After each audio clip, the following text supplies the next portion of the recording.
If I told you that the global financial system once collapsed because of a chain reaction that started with people buying houses they couldn't afford, you might think I'm exaggerating, but that's exactly what happened in 2008. A few strange decisions, a few risky bets, and a few warning signs that everyone ignored. And suddenly the entire world economy was on its knees.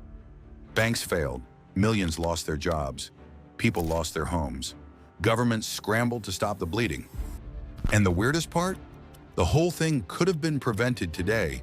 We're breaking down the 2008 banking collapse in a simple, clear way so you can finally understand how this giant mess actually happened, why no one stopped it, and how close we came to a complete disaster.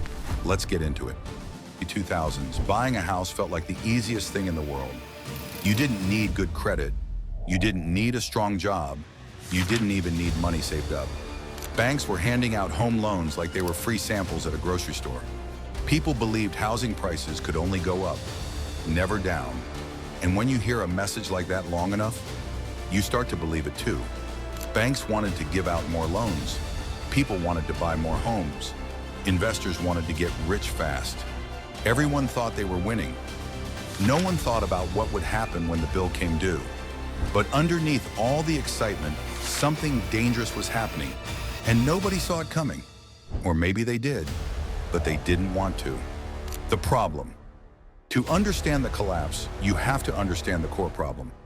Banks were giving out a massive amount of risky home loans, called subprime mortgages, to people who simply could not afford them. These weren't regular loans. These were loans given to people with low income, poor credit history, unstable jobs, or sometimes no real proof that they could repay the money. Why would banks do that? Because they weren't planning to keep these loans for long. They were planning to sell them. This is where things start to get a little weird. Banks discovered something extremely profitable. They could bundle thousands of these risky home loans together into giant packages called mortgage-backed securities. Then they would sell these packages to investors around the world. If you've never heard of mortgage-backed securities, don't worry. They sound more complicated than they are. Think of it like mixing a bunch of good loans and bad loans into one big box, letting investors buy pieces of the box and telling them, "Don't worry, you'll make money." And investors loved it. Everyone wanted a bite of this housing boom, but the investors wanted one thing: safety. So banks went to credit rating agencies, the companies that judge how safe investments are.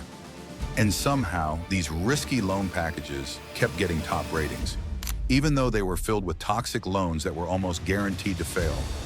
How did that happen? Well, rating agencies were paid by the same banks asking for ratings.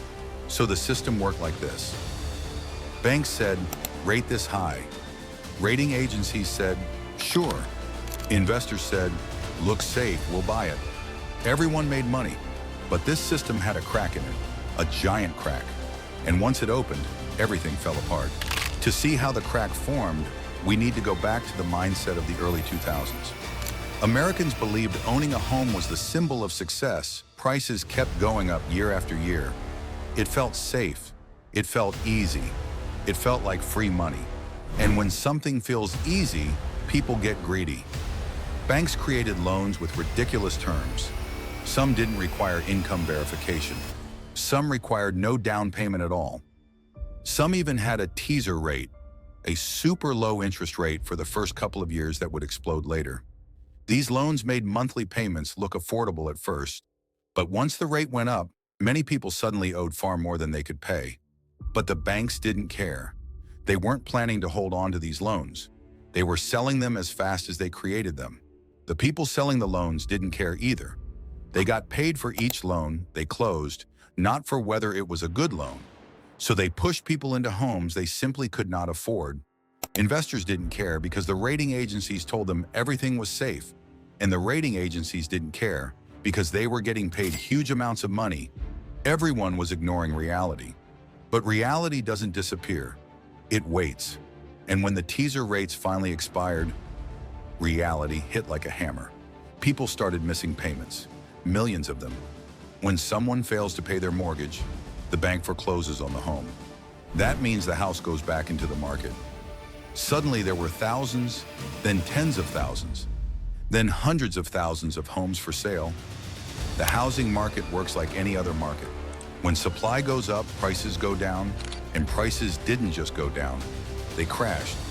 Homes people bought for $400,000 were suddenly worth $300,000, then $250,000, then $200,000. Some people lost their jobs. Some walked away from their homes because they owed more than the house was worth. It didn't matter what caused it. What mattered was the avalanche. Because remember those giant packages of mortgage loans that banks sold to investors? The moment people stopped paying their mortgages, the money feeding those packages dried up. Those mortgage-backed securities, the ones rated super safe, they suddenly became worthless. Not lost a little value, worthless. And the banks holding them? They were about to face the biggest financial nightmare in modern history. One of the first major warning signs came in 2007 when two huge investment funds at Bear Stearns collapsed. They had invested heavily in mortgage-backed securities. When those investments tanked, the funds went under instantly. This was the first sign that the crisis wasn't stopping at homeowners. It was infecting big financial institutions. Then things spiraled. Banks that had billions invested in these toxic assets could no longer pretend everything was fine. Some tried to raise more money, some took emergency loans.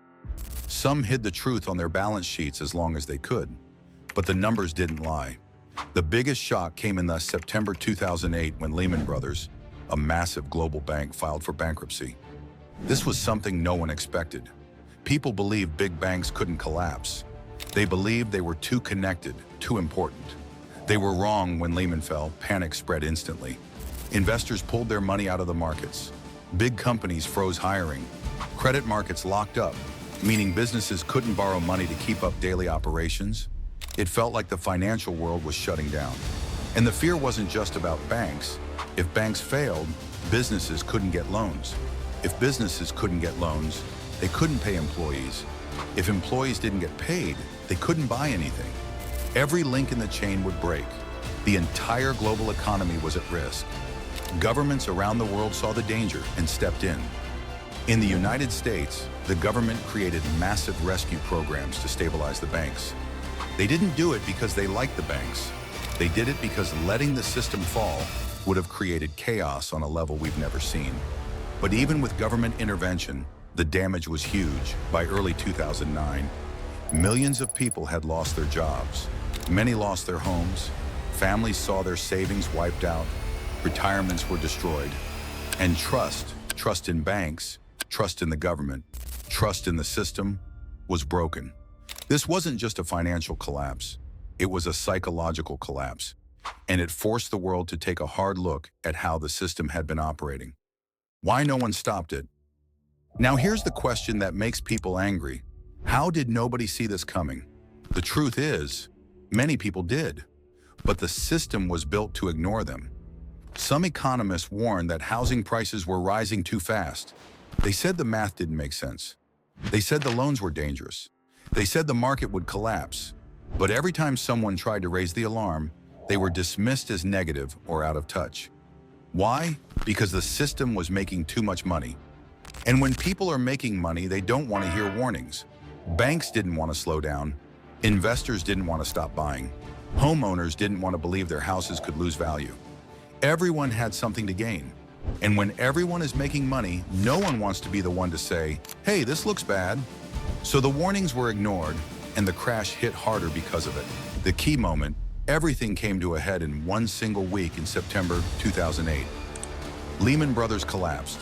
AIG, one of the biggest insurance companies in the world, needed a massive bailout to avoid collapse. Banks stopped trusting each other.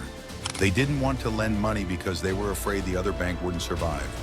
The stock market dropped in huge, terrifying swings. People lined up at banks, afraid their money wasn't safe.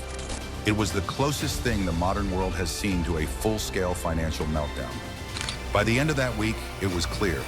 Without government intervention, the global financial system would fall. Emergency loans were created, bailouts were approved, new rules were written, and slowly, painfully, the bleeding stopped. But the scars remained, and a lot of people never fully recovered. Summary, so what did we learn? The 2008 banking collapse wasn't caused by one bad decision. It was caused by thousands of small bad decisions stacked on top of each other, like a tower that eventually collapsed under its own weight. Banks took on too much risk. Rating agencies handed out false safety labels. Investors chased profits. Governments didn't regulate enough, and people were encouraged to buy homes with loans they could never afford. It was a system built on hope instead of reality. And when reality showed up, the system fell apart. The collapse changed the world. It changed how banks operate. It changed how people view debt. It changed how governments handle crises. And it's a reminder that when something seems too good to be true, it usually is. If you like this breakdown, hit subscribe. The Fall of the Banks.